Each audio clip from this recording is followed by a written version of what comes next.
नमस्कार. आजच्या भागामध्ये आपण बघूया. इथे आकाश म्हणत असतो, की "आत्या, आजी, अगं मी भूमीला त्रास देत नाहीये. आम्ही दोघं जण फक्त प्रेमाचं नाटक करतोय. भूमीच्या मनामध्ये जर माझ्याबद्दल प्रेम असेल ना, तर आम्हाला दोघांना एकत्र बघून तिला नक्कीच त्रास होईल आणि माझ्याबद्दलच्या प्रेमाची तिला जाणीव होईल. म्हणून आम्ही हे नाटक करतोय. प्लीज तुम्ही सगळेजण आम्हाला कॉपरेट करा." तेव्हा मानसी म्हणते, "आणि तुम्ही बघितलंत ना, ताईला ह्या वागण्याचं किती जास्त वाईट वाटलं. आकाश जीजू, ताईने बनवलेले कटलेट तुम्ही खाल्ले नाहीत ना, म्हणून ताईला वाईट वाटले आणि ती जेलससुद्धा झाली. मी जरा ताईला बघून येते, तिला फार जास्त वाईट वाटलं असेल." तेव्हा इथे रागिनी म्हणत असते, की "ठीक आहे, म्हणजे अशा वागण्यातून जर काही चांगलं निष्पन्न होणार असेल, तर आम्हीसुद्धा तुला कॉपरेट करायला तयार आहोत." तेव्हा आजी म्हणत असते, "आणि खास कौतुक करावं ते वेदांगीचं. म्हणजे बघा ना, आपल्या मित्रासाठी ती खोटं खोटं प्रेमाचं नाटकसुद्धा करायला तयार आहे," असं आजी म्हणतात. तेव्हा वेदांगी म्हणते, की "आज्जू, अगं तो माझा बेस्ट फ्रेंड आहे ना आणि आकाशसाठी मी वाटेल ते करायला तयार आहे. हो की नाही आकाश?" तेव्हा आकाशला आता पुन्हा ती कटलेट भरवायला जाते. तेव्हा इथे आकाश म्हणत असतो, "नाही वेदांगी, आता मी हे मयेकरचे कटलेट्स खाणार नाही आहेत. माझ्या भूमीने बनवलेला कटलेट मला खाऊ दे. कारण का तिच्या हाताला खूप चव आहे, तुला माहिती आहे." आणि तो आता खाऊन बघतो कटलेट आणि म्हणतो, की "वेदांगी, आणि भूमीने बनवलेली चटणीसुद्धा तू खाऊन बघ. भूमी खूपच छान अशी उत्तम चटणी बनवते. त्याच्यासोबत मी कटलेटच काय तर पोळी भाकरी मी वाटेल ते खाऊ शकतो. आणि तसंही भूमीने बनवलेल्या कटलेट्ससमोर कितीही 100 मयेकरांचे कटलेट आले ना, तरीसुद्धा ते फिकेच पडतील," असं आकाश म्हणत असतो. तेव्हा इथे वेदांगी म्हणत असते, की "आकाश, भूमीचा विषय निघाला ना, की तू तांदळातून खडा कसा बाजूला करतात, तसं तू मला बाजूला करून टाकतोस. पण या भूमीला मी सोडणार नाही आहे.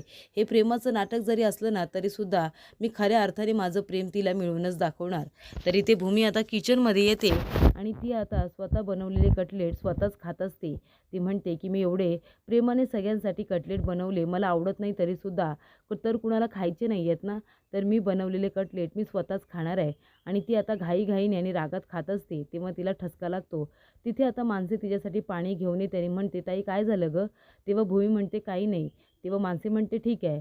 भूमी लगेच सांगायला सुरुवात करते आणि ती म्हणते, की "मानसी, खरं खरं सांग, सकाळी सगळ्यांसाठी नाश्ता कोण बनवतं? सगळ्यांचं पथ्यपाणी पाळून सगळ्यांसाठी ब्रेकफास्ट मी बनवते ना. जे काही हवं नको ते मी बघत असते. तरीसुद्धा मी सगळ्यांसाठी एवढे कटलेट्स बनवलेत. मला आवडत नाही तरीसुद्धा कुणालाच माझ्या हातचे कटलेट खायचे नाही आहेत. सगळ्यांना बाहेरून मागवलेले कटलेट खायचे आहेत ना, ते वेदांगीने खाऊ दे. मला काय करायचं आहे?" तेव्हा इथे माणसे हसायला लागते. भूमी म्हणते, "काय झालं मनू, तू का हसतेस?" तेव्हा इथे माणसे म्हणत असते, "नाही ताई, काही नाही. तू सगळ्यांसाठी जे काही बोलतेस ना, ते मला माहिती आहे. तिथे आकाश जिजू आहेत आणि तू आकाश जिजूंबद्दल बोलतेस ना, हे मला सगळं काही माहिती आहे. म्हणून तू सगळ्यांना बोलतेस, पण हे आकाश जिजूंसाठीच आहे, असं मी मान्य करून चालते." तेव्हा इथे भूमी म्हणते, की "मनू, तू सुद्धा आता असं बोलणार आहेस का? जाऊ दे, मला कुणाशी काही बोलायचंच नाही आहे, मी जाते." तेव्हा इथे मानसीला कळलेलं असतं, की भूमीला खूप जास्त राग आला आहे आणि ती जेलससुद्धा होते. तर इथे गाडीतून उतरल्यानंतर आकाश म्हणतो, "भूमी, काय झालं? तू माझ्याशी बोलत का नाही आहेस?" तेव्हा भूमी म्हणते, "का? तुला काही फरक पडतो का?" तेव्हा आकाश म्हणतो, "नक्कीच फरक पडतो. तुला जर माझा राग आला असेल, तर तू रागाचं कारण सांग. मी तुझा राग घालवण्यासाठी नक्कीच प्रयत्न करतोय." तेव्हा भूमी म्हणते, "त्याची काहीच गरज नाही आहे. आपण पोलीस स्टेशनला आलो आहे ना, चल जाऊया. राजाकाकाला जाऊन भेटूया आणि मी तुला प्रश्न विचारते त्याचंच उत्तर दे. वकील आलेत का?" तेव्हा आकाश म्हणतो, "हो, वकील तर आलेले आहेत." तेवढ्यातच आता भूमीला मेसेज येतो. तेव्हा आकाश विचारतो, की "भूमी, कुणाचा मेसेज आहे? जर तुला सांगायचं असेल तर तू मला सांगू शकतेस." तेव्हा भूमी म्हणते, की "ॲडव्होकेट भानुशाली यांचा मेसेज आलेला आहे. त्यांनी जे आमचं घर आमच्या नावावरती पुन्हा केलेलं आहे ना, त्याच्या काही फॉर्मॅलिटीज बाकी आहेत.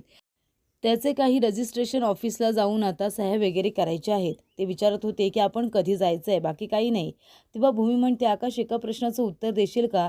तू आमचं घर तुझ्या नावावरती का केलं होतंस?" तेव्हा इथे आकाश म्हणतो, "कारण का महानगरपालिकेमध्ये जो रस्ता होणार होता, त्याच्यामध्ये खूप घरं जाणार होती. त्याच्यात तुमचंसुद्धा घर होतं. तेव्हा मी ज्यांना शक्य होतं त्यांच्या नावावरती घरं केली होती, त्यांना ती मिळवून दिली होती. आणि जे लोकं तिथे नव्हते, त्यांची घरं मी माझ्या नावावरती करून ठेवून दिली होती. त्याच्यामध्ये तुमचं घरसुद्धा होतं. जर तू ही केस ॲडव्होकेट भानुशाली यांना जर दिली नसतीस ना, तर मी हे घर तुला परत करणारच होतो, असं मी तुला आधीच सांगितलं होतं. पण मीच उशीर केला." तेव्हा इथे भूमी म्हणते, "हो ना, कधी-कधी आपण उगाचच उशीर करतो गोष्टींना." तर इकडे आता आकाश आणि भूमी आता पोलीस स्टेशनला आलेले असतात राजाकाकांची बेल करण्यासाठी. तिथे त्यांचे वकीलसुद्धा आलेले असतात. तेव्हा इथे आकाश आता बघत असतो, तर त्याला राजाकाका कुठेही दिसत नाही. राजाकाकांची बेल करण्यासाठी जे काही आवश्यक पेपर असावे लागतात ते सगळे इथे वकील घेऊन आलेले असतात. तेव्हा इथे आकाश म्हणतो की आम्ही राजा काकाची बेल करण्यासाठी आलो आहोत. तेव्हा तिथे इन्स्पेक्टर साहेब येतात आणि म्हणतात की नाही, त्यांची बेल होऊ शकत नाही, कारण त्यांनी एक ऑन ड्युटी पोलीस ऑफिसरची इथे कॉलर पकडलेली आहे. तर इथे राजा काकांना आता पोलिसांनी खूपच जास्त मारलेलं असतं.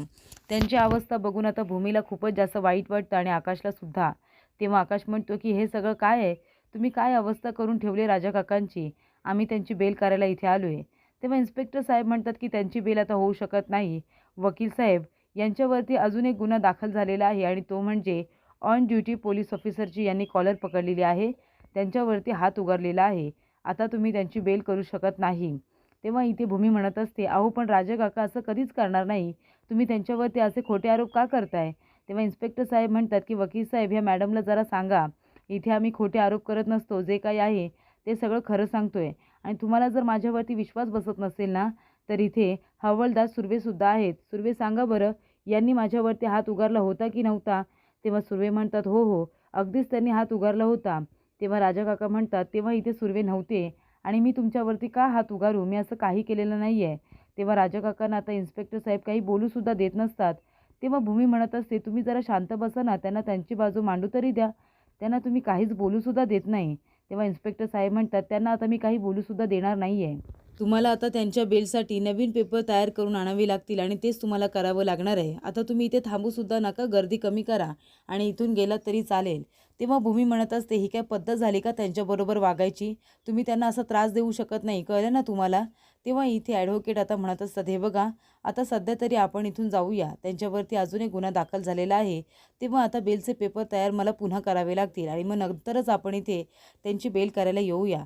भूमी म्हणत असते, राजा काका, अजिबात काळजी करू नका आणि तुम्ही घाबरूसुद्धा नका हां. आम्ही पुन्हा येऊ तुमची बेल करण्यासाठी. फक्त तुम्ही तुमची काळजी घ्या. राजा काका म्हणतात की भूमी, मला सोडून जाऊ नका तुम्ही. मला भीती वाटते. हे लोक माझ्यावरती खोटे नाटे आरोप करतात. प्लीज मला सोडून जाऊ नका. तेव्हा इथे आकाश म्हणतो, भूमी चल, आपल्याला निघायला हवं. तर इथे आता ते इन्स्पेक्टर साहेब आता राजा काकांकडे बघायला लागतात. तेव्हा त्यांना आठवतं, राजा काका शांत बसलेले असतात. तेव्हा इन्स्पेक्टर साहेब तिथे येतात आणि म्हणत असतात, लाज नाही वाटत का तुला? ज्या ताटामध्ये खातोस त्याच्यामध्येच छेद करतोस का? अरे डाळ भात भाजी हेच अन्न जेवतोस ना, तरीसुद्धा डोक्यामध्ये एवढी घाण काय तुझ्या? तुझ्या मुलासारखा तुझा पुतण्या, त्याला मारण्याचा प्रयत्न केलास? तेव्हा इथे राजा काकांना राग येतो आणि तो कॉलर पकडतात आणि म्हणतात की मी त्याला नाही मारले, मी हे काही केलेलं नाही आहे. तेव्हा इथे 3rd डिग्रीसाठी आता इन्स्पेक्टर साहेब राजा काकांना घेऊन जातात आणि म्हणतात की बघितलंस ना तुझी काय अवस्था केली आहे ती. त्यानंतर इथे इन्स्पेक्टर साहेब आता रागिणीला फोन करतात आणि म्हणत असतात की मॅडम, काम झालंय, तुम्ही जसं बोलला होतात ना अगदी तसंच केलं आहे. तेव्हा रागिणी म्हणते की तुम्हाला त्याचा मोबदला भेटेल, अगदी घसघशीत पैसे देईन मी तुम्हाला. त्यानंतर आकाश आणि भूमी आता घरी येतात. आकाश म्हणत असतो की भूमी, मला राजा काकाची खूपच जास्त काळजी वाटते. तेव्हा भूमी म्हणते, हो ना, त्यांची अवस्था मला सुद्धा बघवली नाही. आज त्यांना बेल मिळाली असती तर बरं झालं असतं.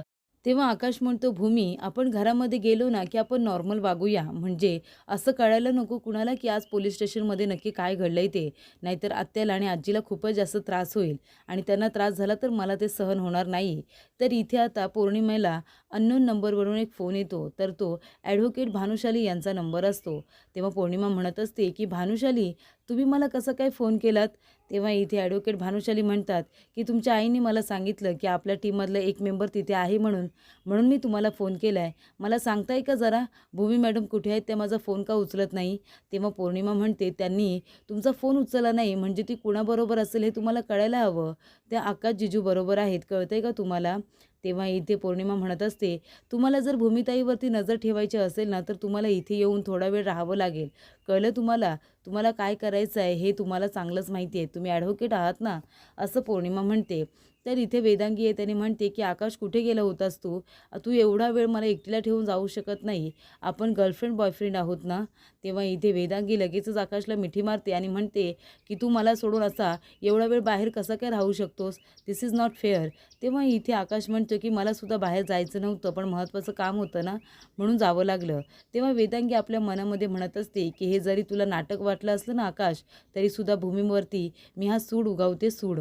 तर पुढील भागामध्ये आपण बघूया, इथे ॲडव्होकेट भानुशाली येतात आणि रागिणीला म्हणत असतात की हे बघा, माझा फायदा तोटा कशात आहे हे तुम्ही मला सांगू नका, पण तुम्ही ज्या केसमध्ये राजा काकांना जे अडकवलं आहे ना, की त्यांनी बॉम्ब ब्लास्टमध्ये त्यांचा हात आहे, मला चांगलंच माहिती आहे त्यांना तुम्ही अडकवलं असलं तरी याच्यामध्ये कुणाचा हात आहे ते, तेव्हा याचा तुम्हाला काय फायदा होतो याच्याकडे लक्ष द्या. तर इकडे आकाशने आता वेदांगीसाठी एक गिफ्ट आणलेलं असतं. भूमी म्हणते, काय गिफ्ट आणले काय माहिती, मला सुद्धा सांगितलेलं नाही आहे. तर आकाशने आता वेदांगीला एक सायकल गिफ्ट केलेली असते. अगदी भूमीची सायकल असते तशी सेम टू सेम. तेव्हा इथे आकाश म्हणतो की वेदांगी, माझ्याकडून तुझ्यासाठी हे गिफ्ट आहे आणि आजपासून तू माझी सायकल राणी आहेस. असं म्हणाल्यानंतर इथे भूमीला आता खूपच जास्त त्रास होतो आणि तिला रागसुद्धा येतो.